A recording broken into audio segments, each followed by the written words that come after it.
سورہ بقرہ کی چوتھی آیت پہ ڈسکشن کر رہے تھے، اور آج ہم قرآن کی اور تفسیر کے حوالے سے دو تین اصطلاحات ہیں، دو تین ورڈنگز ہیں، ان پہ بھی تھوڑی سی بات کریں گے، اور وہ بہت امپورٹنٹ ہیں سمجھنی۔ والذین یؤمنون بما انزل الیک وما انزل من قبلک وبالآخرۃ هم یوقنون۔ متقین کی چوتھی، پانچویں اور چھٹی صفت بیان کرتے ہوئے اللہ فرماتے ہیں کہ وہ لوگ جو ایمان لائے اس پر جو آپ صلی اللہ علیہ وسلم کی طرف نازل ہوئے، یعنی یہ قرآن، اور اس سے پہلے جو مختلف انبیاء کی طرف اتارا گیا تھا اس پر بھی، اور آخرت پہ بھی یقین رکھتے ہیں۔ تو قرآن کی اس آیت کو سمجھنے کے لیے قرآن کی کچھ ہم جو بیسک ٹرمینالوجیز ہیں، اصطلاحات ہیں، اس کو دیکھتے ہیں۔ تو قرآن کی ایک ٹرمینالوجی ہے تاویل عام اور تاویل خاص۔ تاویل خاص سے کیا مراد ہے؟ دیکھیں، قرآن ایک خاص وقت میں، ایک خاص کمیونٹی پہ، خاص لوگوں پہ، خاص حالات میں نازل ہوا ہے۔ تو قرآن کو سمجھنے کے لیے ان لوگوں کو جو ہے، وہ لوگ کیا تھے، کیسے رہتے تھے، ان کے عقائد کیا تھے، وہ کیا کرتے تھے، یہ چیز سمجھنی ضروری ہے۔ تو قرآن خاص جس موقع پہ، جن لوگوں کے لیے، جس اسپیسیفک ایک موقع پہ نازل ہوا، اس چیز کو کہتے ہیں تاویل خاص، یعنی اس کے حوالے، اس کو سامنے رکھتے ہوئے جب ہم قرآن کی تفسیر کریں گے تو ہم کہیں گے ہم کیا کر رہے ہیں، ہم تاویل خاص کر رہے ہیں، یعنی خاص اس وقت کے حوالے سے اس آیت کا مطلب کیا بنتا ہے، اور اس سے مخاطب کون لوگ ہیں، اس سے مراد کیا ہے۔ لیکن قرآن صرف ان لوگوں کے لیے تھوڑی اترا تھا، قرآن تو قیامت تک آنے والے آخری انسان کے لیے ہدایت کی کتاب ہے۔ تو جب فار ایگزامپل اب ہم لوگ ہیں، ہم مسلمان ہیں، اور ہم تو اس دور کے نہیں ہیں، ہمارا دور ڈیفرنٹ ہے، ہماری حالات ڈیفرنٹ ہیں، ہماری ہر چیز ڈیفرنٹ ہے ان سے۔ تو ہمارے لیے قرآن کی کسی آیت کا کیا مطلب ہوگا، ہمارے سے بعد آنے والی جنریشنز کے لیے کیا مطلب ہوگا، جو اسپیسیفکلی صرف اس حالات میں نہیں ہیں، تو اس کو کہیں گے تاویل عام۔ تو یہ کیسے ہمیں ہیلپ آؤٹ کرتی ہے، کیسے تفسیر کو یا قرآن کو سمجھنے کے لیے بہت ضروری ہے کہ دیکھیں، ہم نے یہ سمجھنا ہے کہ قرآن جب یہ نازل ہوا تو اس وقت کیا حالات تھے، کیا موقع تھا، کن لوگوں کے لیے نازل ہوا، اور اس میں ان لوگوں کو کیا کہا گیا۔ اور تاویل عام میں دیکھیں گے کہ یہ قرآن کی یہ آیت ہمارے حالات سے کیسے مناسبت رکھتی ہے، ہم سے کیا کہہ رہی ہے، ہم سے کس عمل کا تقاضا کر رہی ہے۔ تو جس طرح یہ جو ہم نے آیت آج پڑھی کہ جو لوگ اس پر ایمان رکھتے ہیں، وہ لوگ جو اس پہ ایمان رکھتے ہیں جو آپ پہ نازل ہوا، جو اور ان سے پہلے نازل ہوا، اور آخرت پہ یقین رکھتے ہیں، تو اس کی تاویل خاص میں ہم کہیں گے کہ اس سے مراد یہودی ہیں۔ یہودیوں کو بتایا جا رہا ہے کہ سب سے پہلے آپ کے ایمان کا تقاضا کیا ہے کہ آپ نے کس پہ ایمان رکھنا ہے؟ قرآن پہ۔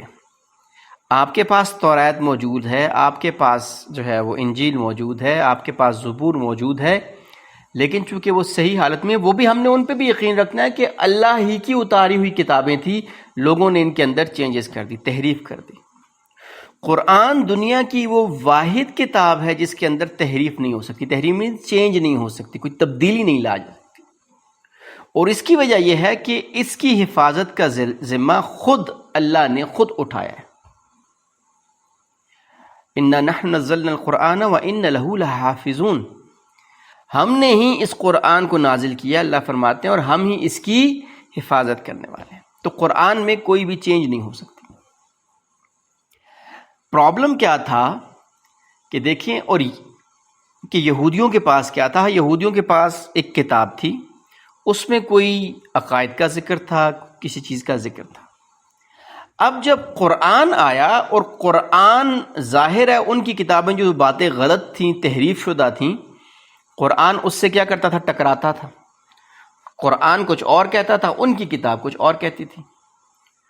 تو اب ان کو یہ بتایا گیا ہے کہ تقویٰ کا تقاضا یہ ہے، قرآن سے ہدایت لینے کا تقاضا یہ ہے کہ تم لوگوں نے توریت کی بنیاد پہ قرآن کو نہیں دیکھنا، یا توریت کی بنیاد پہ قرآن کو ایکسیپٹ یا ریجیکٹ نہیں کرنا، اس کو قبول یا ناقبول نہیں کرنا، بلکہ قرآن کی بنیاد پہ آپ تورات کو یا انجیل کی جو بھی کوئی ایک فیکٹس کے اندر بتائے گئے ہیں ان کو یا آپ ایکسیپٹ کریں گے یا ریجیکٹ کریں گے.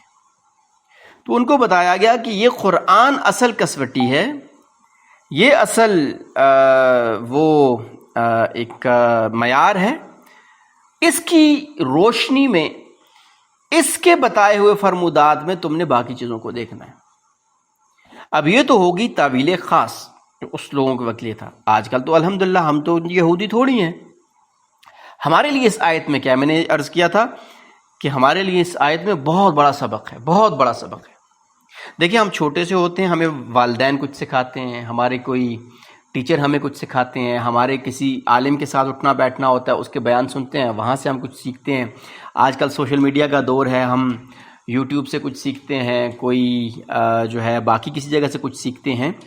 تو بہت سارے ہم عقائد بنا لیتے ہیں. جیسے ہمارے ہاں انفارچونیٹلی لوگوں نے اپنے اپنے مکتبہ فکر بنائے ہوئے ہیں، اپنے اپنے عقائد بنائے ہوئے ہیں، اور ان عقائد سے ہم بالکل ذرا سا بھی ادھر ادھر ہونے کے لیے تیار نہیں ہیں.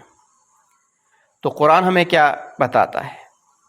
قرآن ہمیں کہتا ہے والذین یؤمنون بما انزل الیک، اے نبی صلی اللہ علیہ وسلم جو آپ پہ میں نے نازل کیا ہے یہ لوگ اس پہ یقین رکھتے ہیں. یعنی ہم نے قرآن کو دیکھنا ہے اور قرآن کی روشنی میں ہم نے ڈیسائیڈ کرنا ہے کہ جو عقیدہ، جو عمل، جو سوچ ہم نے رکھی ہوئی ہے آیا وہ ٹھیک ہے یا نہیں ہے.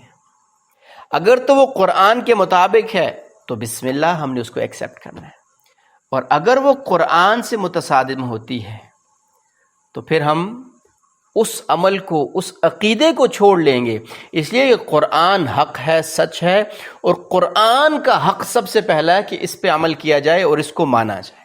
قرآن وہ کسوٹی ہے، قرآن وہ گیج ہے، وہ پیمانہ ہے جس کی بنیاد پہ ہم حق اور سچ کا فیصلہ کریں. انفارچونیٹلی ہم کیا کرتے ہیں کہ ہمارا ایک عقیدہ ہے اور قرآن کی کوئی آیت اگر اس کو واضح رد کر رہی ہے تو ہم کیا کرتے ہیں؟ قرآن کو گھما پھرا دیتے ہیں. ہو سکتا ہے اس سے مراد یہ ہے، اس سے مراد یہ ہے، اس سے مراد یہ ہے. نہیں، ایسا نہیں کرنا.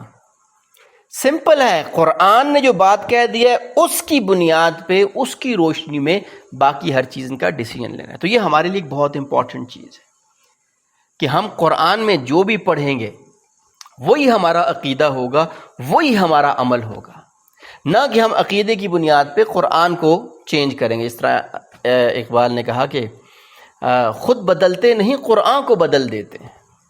اپنا عقیدہ نہیں بدلتے، قرآن کی تعویل اور تفسیر کر کے اس کو اپنے مطابق ڈھال لیتے ہیں. تو ہم نے قرآن کو نہیں بدلنا، ہم نے قرآن کے مطابق اپنی زندگیوں کو بدلنا. تو یہ ہمارے لیے آج کا ٹیک اوے ہے، یہ ہمارے لیے سبق ہے کہ یہ قرآن کتاب ہدایت ہے، یہ حق ہے، یہ سچ ہے، یہ وہ واحد کتاب ہے جس کے اندر تحریف ہو نہیں سکتی. اور اس کتاب سے ہم نے کیا کرنی ہے؟ ہدایت کشید کرنی ہے، ہدایت لینی ہے. اور وہ ہدایت تب ہی آئے گی جب ہم متقین والی صفات اپنے اندر لے کے آئیں گے. تو یہ چوتھی آیت میں، اور جس طرح پہلے عرض کیا تھا وَبِالْآخِرَةِ هُمْ يُوقِنُونَ، اور آخرت پہ ان کو پکا یقین ہے. ایسا جس طرح علم الیقین ہوتا ہے. جس طرح ابراہیم علیہ السلام نے اللہ سے کہا یا اللہ آپ مردوں کو کیسے زندہ کریں گے؟ تو اللہ نے پوچھا کہ آپ کو یقین نہیں ہے؟ میں نہیں، تطمئن قلبی، کہ میں اللہ میں اپنے دل کے اطمینان کے لیے کرنا چاہتا ہوں. سورہ بقرہ میں یہ انشاءاللہ واقعہ آ جائے گا. تو اللہ نے ان سے کہا ٹھیک ہے 4 پرندے لو اور ان کو اپنے ساتھ مانوس کر لو کہ جب آپ ان کو آواز دو تو وہ آپ کے پاس اڑ کے آ جائیں. اور جب انہوں نے ایسا کر لیا تو فرمایا ان کو ذبح کرو اور ان کے ٹکڑے ٹکڑے کر دو، ان کا قیمہ کر دو اور اس کو آپس میں ملا دو، سب کو ملا دو، اور جا کے 4 ڈفرنٹ چوٹیوں کے اوپر تھوڑا تھوڑا ان کو رکھ دو. اور پھر آواز دو. اور پھر جب انہوں نے آواز دی تو وہ ہر چوٹی سے وہ اس ایک ہی پرندے کا جو گوشت جسم کا حصہ تھا وہ اٹھا اور وہ جڑا اور وہ پرندہ بن کے پاس آ گیا. تو کیا ہو گیا؟ یقین ہو گیا کہ اللہ اٹھا سکتے ہیں. تو اب یہ یقین ہوتا ہے، یعنی ایسا دل کا پکا خیال، ایسا پکا گمان کہ جس کے غلط ہونے میں کوئی شک کوئی شبہ موجود ہی نہ ہو ہی نہ کچھ بھی. وَبِالْآخِرَةِ هُمْ يُوقِنُونَ، ان کو یقین ہے، جیسے ہمارا ہونے، ہمارے زندہ ہونے کا ہمیں یقین ہے کہ ہم زندہ ہیں، یہ ہمارے ہاتھ ہیں، یہ ہمارے پیسے ہیں، یہ ہمارا گھر ہے، یہ ہماری گاڑی ہے، جس طرح اس کا یقین ہوتا ہے ہمیں، ویسے متقین کو یقین ہے کہ آخرت آنی ہے اور اللہ نے ہمیں اٹھانا ہے اور اپنے سامنے کھڑا کرنا ہے اور پھر ہم سے سوال پوچھنا ہے، ہم سے ہماری زندگی کے بارے میں پوچھنا ہے اور ہم سے پوچھنا ہے کہ کیا کمایا اور کیا کیا، کہاں گزاری زندگی. اور یہ بہت امپورٹنٹ ہمارا ایسپیکٹ ہے آخرت کا یقین ہماری زندگی کے لیے، کہ جب ہمیں پتہ ہوتا ہے نا کہ یار ہم سے پوچھا جائے گا. فار ایگزامپل موٹر وے پہ ہم جا رہے ہیں اور سامنے نظر آ رہا ہے کہ کیمرہ وہ چیکنگ کر رہے ہیں، آپ نے ہر بندے کو دیکھا ہوگا کہ وہ فوراً سپیڈ اپنی آہستہ کر لیتا ہے. اگر 120 پہ بھی جا رہا ہے تو کہتا ہے یار 115 پہ آ جاؤں. کیوں؟ یقین ہے کہ یہ کیمرہ جو ہے یہ ڈیٹیکٹ کر رہا ہے اور جو ہی ہماری سپیڈ زیادہ ہوئی ہمیں چالان ہو جائے گا. اگر سامنے جو ہے وہ ایک کانسٹیبل کھڑا ہے اور ہم ریڈ لائٹ پہ کھڑے ہیں کبھی بھی نہیں توڑیں گے. کیوں؟ پتہ ہے وہ دیکھ رہا ہے اور چالان کر دے گا. یقین ہے نا. تو پھر ہم کیا کرتے ہیں؟ چاہے سارے روڈ خالی بھی ہوں ہم آگے نہیں جائیں گے. جب ہمیں یقین ہو جائے گا کہ اللہ دیکھ رہے ہیں اور جب ہمیں یقین ہو جائے گا کہ جو ہم کر رہے ہیں آخرت میں ہمیں اس کا جواب دینا ہے، تو پھر کوئی دیکھ رہا ہو نہ دیکھ رہا ہو، کسی کو پتہ ہو نہ پتہ ہو، ہم آخرت کے خیال سے، اللہ کے خوف سے، تقوی سے، گناہوں سے رک جائیں گے. کوئی بھی ایسا کام جس سے اللہ نے منع کیا ہوا ہے وہ کرنے سے رک جائیں گے. اسی لیے یقین کا کہا گیا وَبِالْآخِرَةِ هُمْ یوقنون، وہ آخرت پہ یقین رکھتے ہیں، انہیں 100% پتہ ہے کہ ہم نے جانا ہے. اور اس یقین کو ہم نے اپنے دلوں کے اندر بار بار بار بار بار بار اپنے دلوں کے اندر یاد دہانی کروانی ہے، خود سے یاد دہانی کروانی ہے. اس طرح ایک حدیث کا مفہوم ہے شما فرمائے کہ 2 چیزوں کو یاد رکھو، یا دل کا زنگ آ جائے تو اس کو کیسے دور گئے، یا نبی نے ایک اور حدیث میں فرمایا کہ 2 وائز چھوڑے جا رہا ہوں، ایک بولنے والا اور ایک خاموش. میں بولنے والا قرآن ہے، یہ ہمیں آخرت یاد کرواتا ہے، اور دوسرا موت کی یاد ہے کہ ہم نے مرنا ہے اور آخرت ہے اور آخرت میں ہم نے کھڑے ہونا ہے. تو یہ 2 وائز ہیں، یہ 2 واز کرنے والے ہیں تمہارے لیے. تو آخرت کا یقین بہت امپورٹنٹ ہے.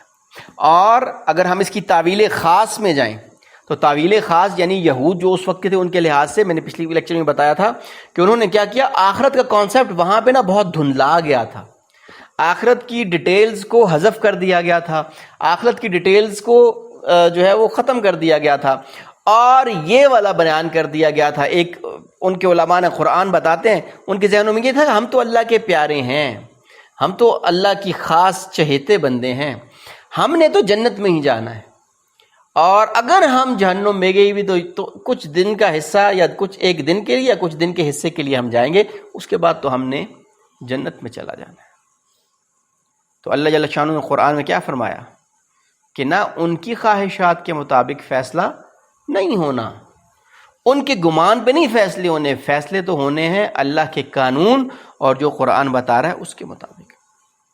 اور ہم نے آج کیا کیا ایز اے مسلم، ہم کیا سمجھتے ہیں کہ جی ہم تو اللہ کے پیارے ہیں، ہم تو اللہ کے پیارے نبی صلی اللہ علیہ وسلم کے، اللہ کے محبوب کے امتی ہیں، ہمارے نبی صلی اللہ علیہ وسلم تو آگے کھڑے ہوں گے، ہمیں پکڑ پکڑ کے جنت میں پھینکیں گے.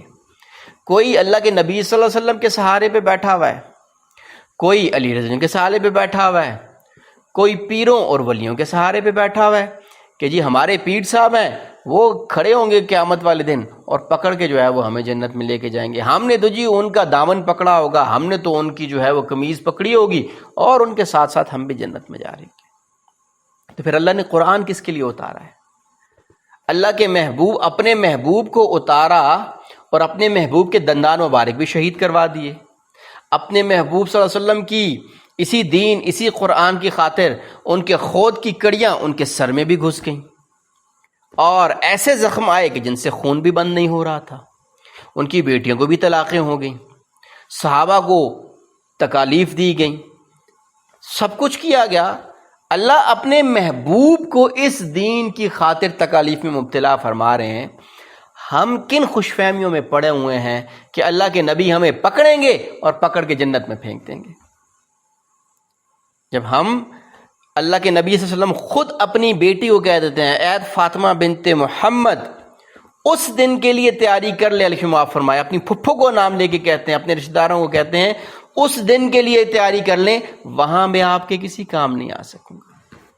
ہاں یہ ہمارا عقیدہ ہے کہ اللہ کے نبی صلی اللہ علیہ وسلم شفاعت فرمائیں گے، حفاظ شفاعت فرمائیں گے، نیک لوگ شفاعت فرمائیں گے، لیکن کس کی شفاعت فرمائیں گے؟ ان کی شفاعت فرمائیں گے جو اس قابل ہوں گے، ان کی شفاعت فرمائیں گے جن کے لیے اللہ ان کو اجازت دے گا، اپنی مرضی سے نہیں. اللہ نے بہت کلیئرلی اللہ کے نبی صلی اللہ علیہ وسلم کو قرآن میں بتا دیا کہ یہ اے نبی صلی اللہ علیہ وسلم ہدایت اس کو ملے گی جس کو میں چاہوں گا، اس کو نہیں ملے گی جس کو آپ چاہیں گے. تو وَبِالْآخِرَةِ هُمْ يُوقِنُونَ، یہ آخرت کا تصور، یہ آخرت کا کانسیپٹ ہمیں ریوائیو کرنا اور ریوائز کرنا بہت زیادہ ضروری ہے کہ ہم آخرت کا تصور سامنے رکھیں کہ ہم نے مرنا بھی ہے، ہم نے کسی کے ساتھ ظلم کیا ہے، ہم نے کسی کے ساتھ زیادتی کی ہے تو کر اللہ ہمیں اٹھا کے پوچھیں گے بھی. ہم تنہائیوں میں گناہ کرتے ہیں، ہم کسی کو پتہ نہیں ہوتا اور ہم گناہوں میں مبتلا رہتے ہیں تو کل اللہ ہم سے پوچھیں گے. کل ہم نے اللہ کے سامنے کھڑے ہو کے ان چیزوں کا جواب دینا ہے. وَبِالْآخِرَةِ هُمْ يُوقِنُونَ. تو اللہ، اور یہ ہمارے لیے جس طرح میں نے تعویل خاص آپ کو بتا دی کہ یہودیوں کے اعتبار سے وہ آخرت کے تصور سے غائب ہو چکے تھے. خیر ہم نے تو جانا ہی جنت میں ہے، ویسے ایک آدھ دن کے لیے جہنم میں چلے بھی گئی تو کوئی مسئلہ نہیں ہے، ویسے ہمیں اللہ جہنم میں ڈالے گا نہیں، ہم تو اللہ کے بڑے پیارے ہیں. اور یہی والی بیماری ہم میں بھی آ چکی ہے. یہ قرآن ہمیں نہیں بتاتا. قرآن ہمیں کیا کہتا ہے؟ قرآن بہت واضح کہتا ہے وَالَّذِينَ يُؤْمِنُونَ بِمَا أُنزِلَ إِلَيْكَ، جو اس قرآن میں دکھا ہوا ہے وہ اس پہ ایمان رکھتے ہیں. وَمَا أُنزِلَ مِن قَبْلِكَ وَبِالْآخِرَةِ هُمْ يُوقِنُونَ، اور اس قرآن کے مطابق اپنی زندگیاں گزارتے ہیں، آخرت کا یقین رکھ کے زندگیاں گزارتے ہیں. انسان ہیں، خطا کے پتلے ہیں، اور انسان کی نیچر میں ہے گناہ کرنا. ہاں گناہ ہوتے ہیں، پھر اللہ کی طرف لوٹ کے آتے ہیں، پھر گناہ کرتے ہیں، پھر اللہ کی طرف لوٹ کے آتے ہیں، پھر گناہ کرتے ہیں، پھر توبہ کرتے ہیں. یہ سائیکل چلتا رہتا ہے. کیوں چلتا رہتا ہے؟ وَبِالْآخِرَةِ هُمْ يُوقِنُونَ، ان کو یقین ہے کہ ایک رب ہے جس کے سامنے ہم نے جانا ہے اور وہ ہم سے پوچھے گا.